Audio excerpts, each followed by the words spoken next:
As YouTube, hello and welcome back to the channel. I am Josh, your Movie Apprentice, and today it's a bit late. I know I am doing my January 2025 tier list for all new movies released in January 2025 in the UK. And that is a key word here because whilst January is the month of doom for movies over stateside, in January, we over here in the UK tend to get the leftovers from 2024 that haven't quite been released over here yet. So on this tier list, you will see a few overlaps between 2024 and 2025. But without further ado, quick breakdown of the tiers. Must see cinema. I think you're a fan of movies. Go watch them.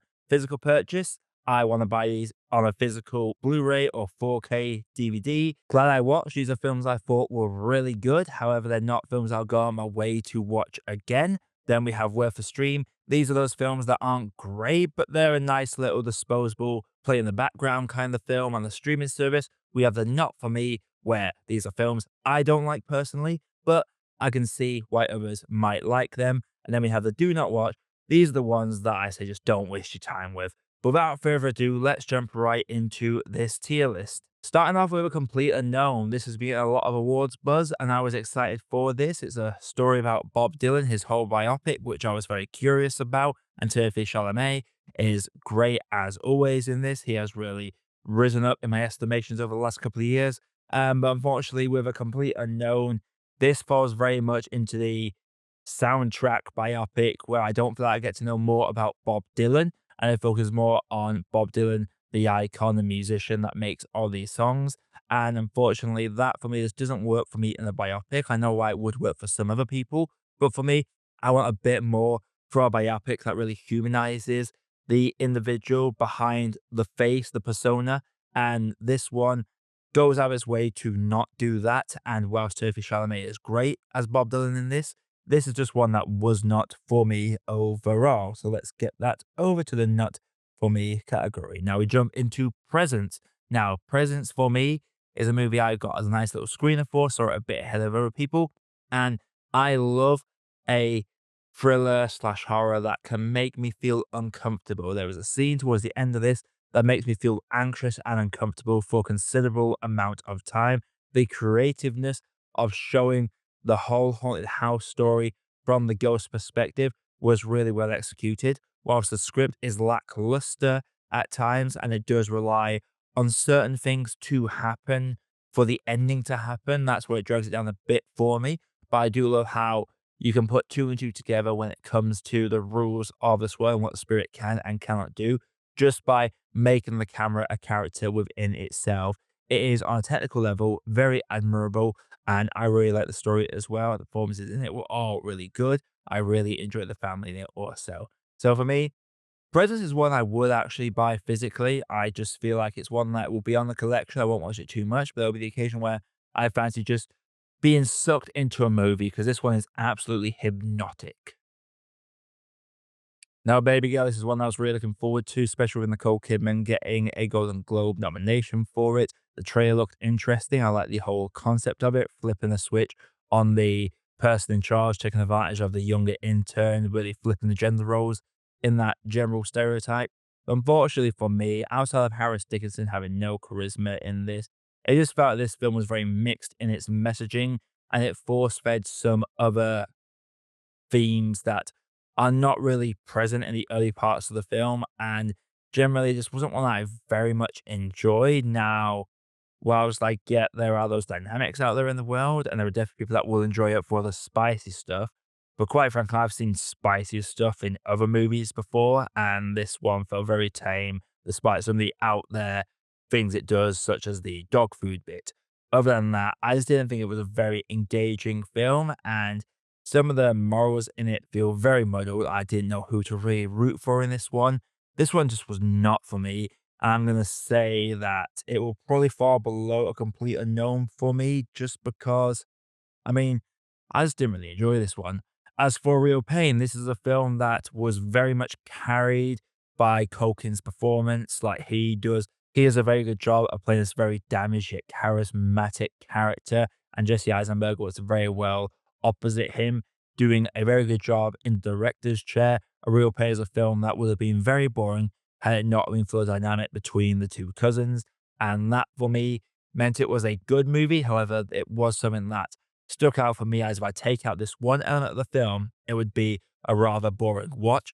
For me, I will say that A Real Pain was probably a film that I am glad I did watch it, but I can't see myself going my way to watch it again, whilst the performance by Kieran Culkin is fantastic. That's the only reason to really go back and revisit this one. So this is going to go very much into that glad I watched tier. Now, The Brutalist, over 3 hours long, with intermission, throwing back to the days of your Zulus, your Ben Hurs, your Lawrence of Arabias, them really long movies that required an interval about halfway through the movie. I really had a good time with The Brutalist. When you describe The Brutalist to someone that's not watched it, it sounds like it would be one of the most boring watches ever, but it's anything but. I love films that manage to take what seems like a very bland concept and really add to it. I was very engrossed throughout. You can split the film into two quite clearly. It's like you're watching an original film and a sequel back to back. You're watching a part one and a part two without having to wait a whole year for that. And that is something that I feel like more films probably should do when it comes to part ones and part twos. Like, tell the whole story as long as you need, but split it over two halves possibly, because I think people will watch them, give them a 20-minute interval in between films to go to the toilet, have food, get snacks, and they will love it. The Brutalist for me is one that I thought was really good. Now, it's one of those that I am very, very glad I watched. I can't see myself ever buying it on Blu-ray, but it is something that I feel like people need to see. I do have to throw up a trigger warning for sexual assault in the second half. It kind of comes out of nowhere, and it was shocking to me. So that is one way I'll say going into this, but other than that, I will say the script is just so good. Honestly, yeah, The Brutalist for me is one of those. I'm torn because I don't think I'm going to buy it on Blu-ray. So, by definition, I should really be putting it in the guy I watch category. But it's one that I do feel like everyone has to see. So, just for the sake of getting all these tiers filled, we're going to go for the must see cinema tier, but you can make a case for any of the top three tiers with this one. Then we go into Wolfman, the film that everyone seems to not really like. Yet I really enjoyed it. It's not about its flaws, like the script is rubbish, the acting is very poor a number of times. Before it really gets going, it's a bit of a slog to watch. But the tragedy of it, the slow transformation, whilst the CG effects were kind of rubbish, I like the concept they were going for. And just the way Lee Winnell likes to build up horror and uses breath, like frozen breath in the air to really give a sense of how close the entity will be to the characters on the screen. The fact that it doesn't rely on jump scares and very much focuses on showing the audience what should be scaring, because it's not the audience they're supposed to be scaring. So it's the characters on the screen. And I love horror films that do that. I thought Wolfman for me was entertaining enough and it is worth a stream for me. I can see why some people may not like it, but it feels like all the bad reviews I've seen have been like, "Oh, it's good, it's just not great," and that they're talking like good is awful, and that's like kind of weird double standard when it comes to reviews that I never really understood. Like if a film is bad, it's bad. If it's good but not great, then give it that middle of the road rating rather than these 1 and 2 stars I've been seeing purely based on it not being amazing because Lee Winnell could not capture the magic of the Invisible Man again. That is something that really bugged me, but for me, it is very much one of those that is worth a stream and honestly is a decent watch. Like Lee Winnell, keep making these old school Hammer horror icons again because I'm enjoying what you're putting out. Now, Hard Truths, I actually saw this yesterday. I thought I was going to push this to the February tier list because it came out on the last day of January. Been here all weekend, so I got to cinema yesterday to do a double feature, and this one released in January. So it lands on here, and whilst the lead performance in Hard Truths is great, and it does a very good job of depicting depression and anger at the well, and that need to just stay in bed all day, that element of depression is executed really well. It has no real plot progression. There are different characters that get like an establishing situation that are never fleshed out upon, and the film just kind of peters out. There's a period where it feels like we're finally starting to get some development about two-thirds of the way through, but then it just doesn't capitalize or follow up on these moments and lets itself fizzle out in the 5 or 10 minutes. And when the film ends, I just couldn't help but feel like, what was the point of this being a movie? There was no definitive beginning, middle, end. I thought Unfalling had no plot really, but at least that I could distinguishly see a journey taking place. This one feels like all the characters start and end at the exact same point. And whilst there was a great dynamic between the two sisters in this. I don't know. It didn't work for me. I know some people like it, but for me, it just didn't work. I would say it's definitely not for me.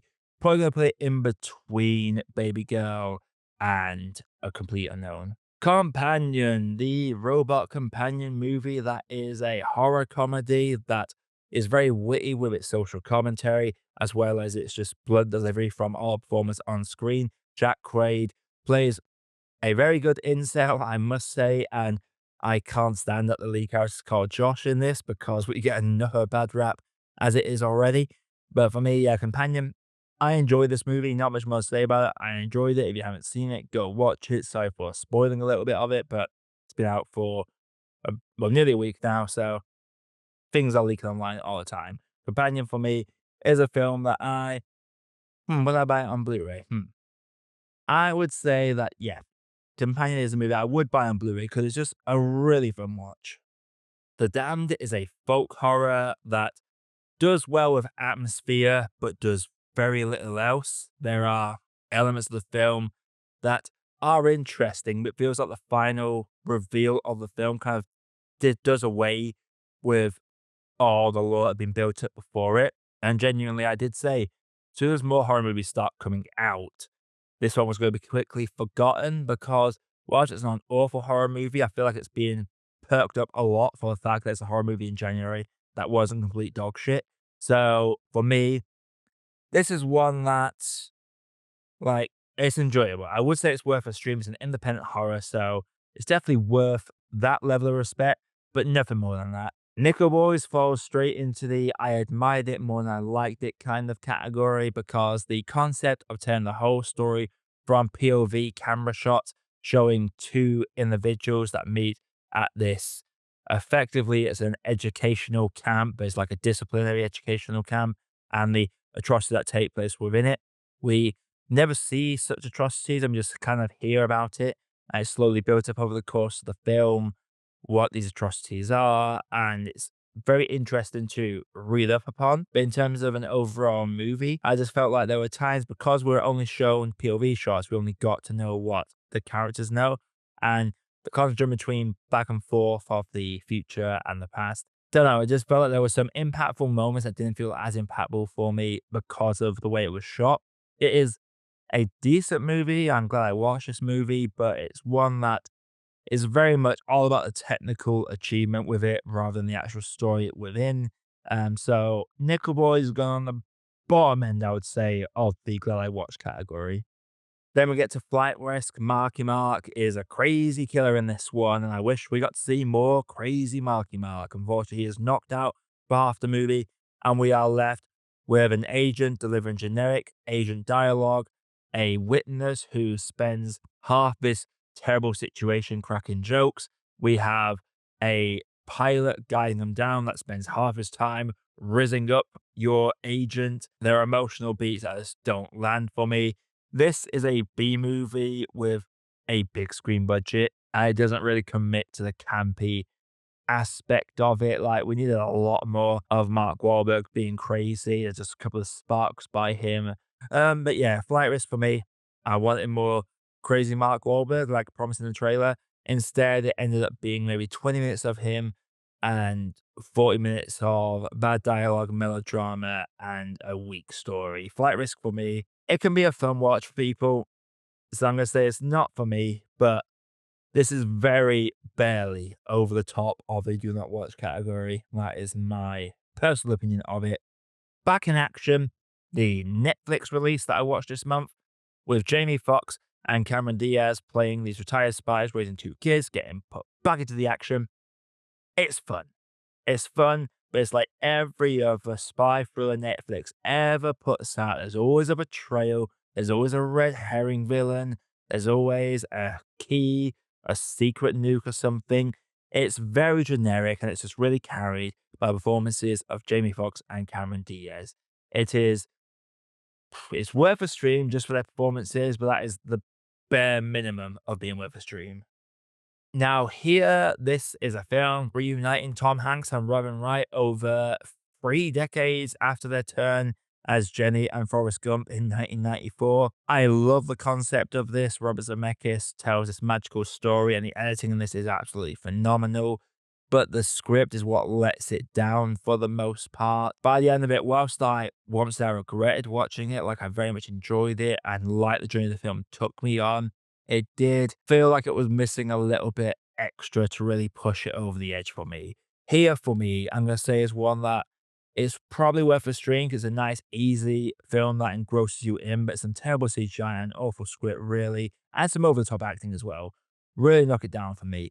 Honestly, this would work fantastically well as a stage play. I would love to see this as a stage play, but as a film, it just falls into that worth a stream category. I will say I'll put it on top of the worth a stream category though.